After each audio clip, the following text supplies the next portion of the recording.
অনেকে হয়তো বলবেন যে এই বিভেদ দেখে এই ধরনের আমাদের এই যে নানা আলোচনা দেখে হয়তো হয়তো ফ্যাসিবাদের লোকেরা খুশি হতে পারে, কিন্তু এখানে আমি মনে খুশি হওয়ার প্রশ্ন দেখি না।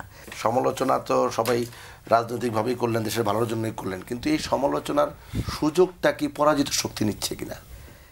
না, এটা জায়গায় আমি আবার স্পষ্ট করে বলতে পারি পরাজিত শক্তি এখানে খুব বেশি সুবিধা পাবে না। কারণ হয় কি, আমরা অনেক সময় দেখতাম ছাত্র রাজনীতির সময় যখন আমাদের অপোনেন্ট গ্রুপে দুই গ্রুপে মারামারি হতো অভ্যন্তরীণ, আমরা খুব খুশি হতাম। পরে যখন দেখতাম আমাদের সাথে যখন মারামারি লাগছে তখন দেখছি ওই যে দুই গ্রুপে মারামারি করে যে তাদের একটা শক্তি তৈরি হয়েছে, তখন ওই পূর্ণ শক্তিটা আবার আমাদের বিরুদ্ধে ব্যবহৃত হচ্ছে।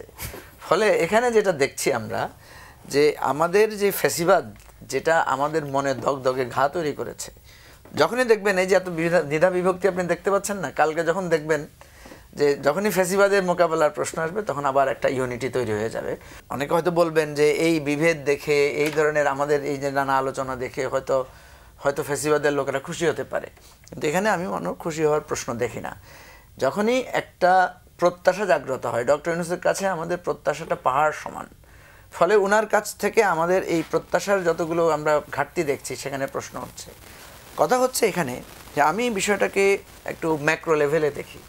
পৃথিবীতে খুব গণ অভ্যুত্থানের একদম মূল যে প্রত্যাশা পূরণ হয়েছে খুব কম জায়গায়। বেশিরভাগ জায়গাতে আপনি দেখবেন গণ অভ্যুত্থান বিপ্লব সফল হয় না, ব্যর্থ হয়েছে, প্রতি বিপ্লব হয়েছে, নানা রকম পরিস্থিতির সৃষ্টি হয়েছে।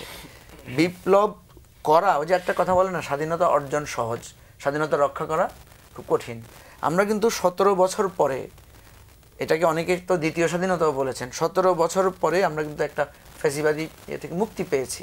সেই মুক্তি পাওয়ার পরে এখন আমাদের যে সবাই ইউনাইটেড হয়ে সবাই মানে ঐক্যবদ্ধ, মুক্তিযুদ্ধের পরেও কিন্তু দেখবেন মাত্র 3 থেকে 4 বছরের মাথায় কিন্তু আমাদের স্বাধীনতার স্বপ্ন ফিকে হয়ে গেছে এবং আমরা একটা একনায়কতান্ত্রিক রাষ্ট্রে মানে ঢুকে গেছি।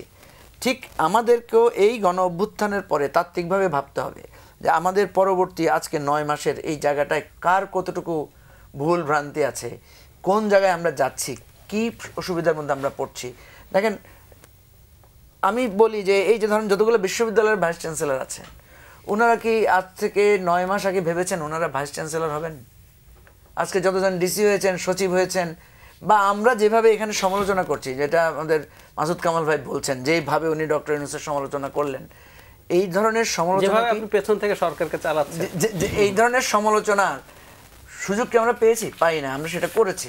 এখন কথা হচ্ছে যে সে ফর এক্সাম্পল আমি এটা বলি যে ধরেন কিন্তু সারিনে প্রেস ক্লাবের সামনে নামানের বক্তব্য, টাইনে হিসেবে নামানের বক্তব্য, সেটা তো সেই আন্দোলন আমরা ছিলাম বলেই তো আমাদের আশাটা জেগেছিল।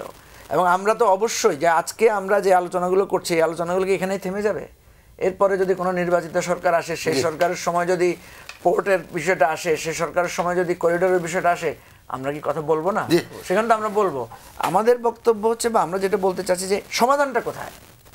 আমরা এই যে আলোচনাগুলো করলাম, আমরা যারা মধ্যপন্থার রাজনীতি করি, আমাদের জন্য বিপদ হচ্ছে যে আমরা এই মাঝামাঝি জায়গাটায় থাকতে চাই। যে এক্সট্রিম আপনি আজকে নূরকে একদম আউট করে দিলেন, কালকে ডাক্তার জাহেদকে আউট করে দিলেন, পরশুদিন কি হবে?